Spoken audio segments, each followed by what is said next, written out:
హైదరాబాద్లో ఏటీఎంలలో డబ్బులు నింపే ఆర్సీఐ ఏజెన్సీలో 9,98,00,000 రూపాయలు గల్లంతైన కేసులో 6గురిని పోలీసులు అరెస్టు చేశారు. ఏటీఎంలలో డబ్బులు నింపకుండా తమ సిబ్బందే సొమ్ము కాజేశారని ఆర్సీఐ ఏజెన్సీ ఫిర్యాదు మేరకు కేసు నమోదు చేసిన పోలీసులు నిందితుల్ని పట్టుకున్నారు. ప్రధాన నిందితులు లోకేష్ రెడ్డి, ప్రవీణ్ సహా 4 అరెస్టు చేశామని పోలీసులు తెలిపారు. వారి నుంచి 2 కార్లు, కోటికి పైగా సొమ్ము స్వాధీనం చేసుకున్నట్లు వివరించారు.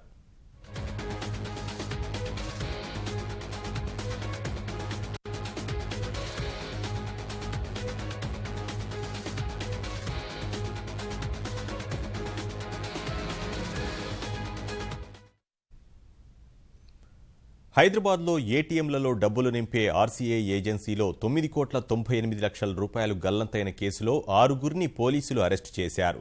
ఏటీఎంలలో డబ్బులు నింపకుండా తమ సిబ్బందే సొమ్ము కాజేశారని ఆర్సీఐ ఏజెన్సీ ఫిర్యాదు మేరకు కేసు నమోదు చేసిన పోలీసులు నిందితుల్ని పట్టుకున్నారు. ప్రధాన నిందితులు లోకేష్ రెడ్డి, ప్రవీణ్ సహా 4గురిని అరెస్టు చేశామని పోలీసులు తెలిపారు.